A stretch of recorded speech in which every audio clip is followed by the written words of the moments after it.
Welcome to another new video. আর আমি মাহিন রয়েছি প্রতিবারের মতো আপনাদের সঙ্গে আরেকটা নতুন ভিডিও নিয়ে। আর আজকের ভিডিওর টপিক হচ্ছে আপনারা ঘরে বসে কিভাবে ইংরেজিতে কথা বলা শিখতে পারবেন। তো আজকের ভিডিওটা বেশি বড় করবো না, তো চলুন মূল ভিডিওতে ডাইভ দেওয়া যাক। সর্বপ্রথম যেই স্টেপটার কথা বলবো সেটা হচ্ছে প্রতিদিন ইংলিশে কথা বলার প্র্যাকটিস করুন। ইংরেজি শিখতে হলে আপনাকে প্রতিদিন ইংলিশে কথা বলার অভ্যাস করে তুলতে হবে।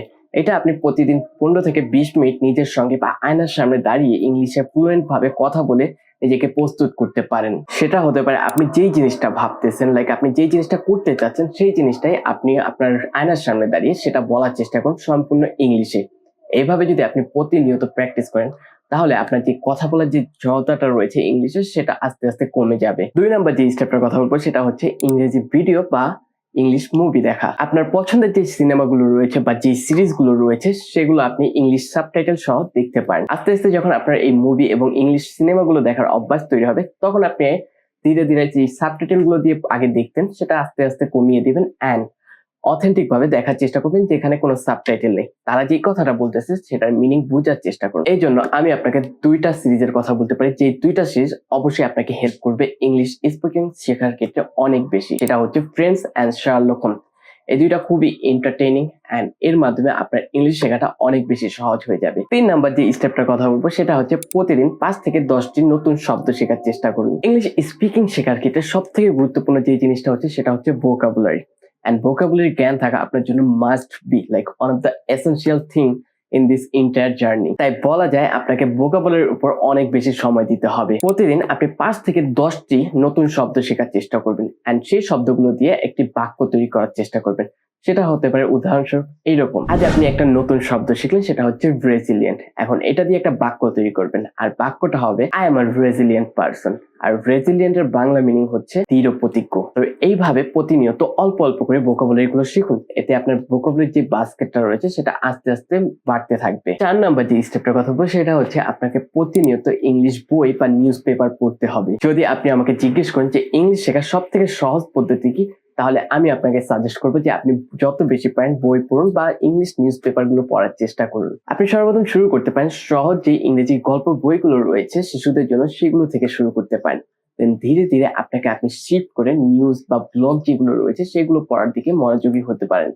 এতে করে আপনার বিগিনার লেভেলের যে শিক্ষাটা রয়েছে সেটাও শেখা হচ্ছে এন্ড তার সাথে আস্তে আস্তে করে আপনি ইন্টারমিডিয়েট এন্ড নেটিভ লেভেলের যে পড়াগুলো রয়েছে সেগুলো আপনি শিখতে পারতেছেন। এটা হচ্ছে সব থেকে সহজ পদ্ধতি এই 4টা পদ্ধতির মধ্যে। 5 নাম্বার যে স্টেপের কথা আমি আপনাদেরকে বলবো সেটা হচ্ছে মোবাইল অ্যাপস এর মাধ্যমে ইংলিশ শেখা। আপনার স্মার্টফোনকে বানিয়ে ফেলুন আপনার ইংরেজি শেখার সব থেকে গুরুত্বপূর্ণ টুল। আপনার এই ইংলিশ জার্নিকে সহজ করার জন্য স্মার্টফোনে কিছু অ্যাপ রয়েছে। সেই অ্যাপস গুলো হচ্ছে Duolingo, BBC learning English and ক্যামলি।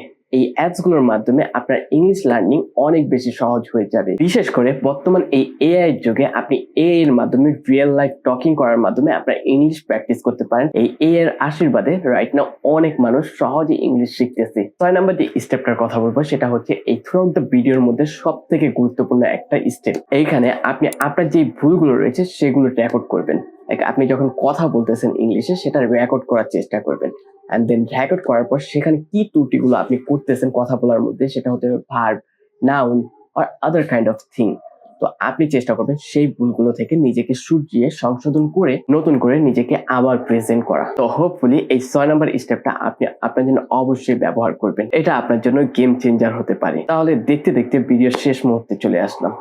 তো আজকের মতো ভিডিওটা আমি এখানেই শেষ করব, বাট যাওয়ার আগে আপনাদেরকে কিছু সাজেশন দিব। সেটা হচ্ছে অবশ্যই কনসিস্টেন্সি মেনটেন করে আপনি আপনার প্র্যাকটিসটা করবেন। অবশ্যই একদিন করলেন দেন গ্যাপ দিয়ে আবার 1 মান্থ লেটার এভাবে অবশ্যই করার চেষ্টা করবেন না। এতে করে আপনার ইংলিশ শেখার যে জার্নিটা রয়েছে সেটা বারবার ডিফার হওয়ার কারণে আপনার আগ্রহ এন্ড মোটিভেশনটা হারিয়ে ফেলবেন। আজকের মতো এখানেই শেষ করতেছি। ভিডিওটা যদি আপনার ভালো লাগে তাহলে অবশ্যই হিট দ্য লাইক বাটন। আর এই 6টা স্টেপের মধ্যে আপনার কোন স্টেপটা সব থেকে বেশি ভালো লেগেছে এবং আপনি আপনার রিয়েল লাইফে ইমপ্লিমেন্ট করবেন সেটাও আমাদের কমেন্ট বক্সে কমেন্ট করে জানাতে পারেন।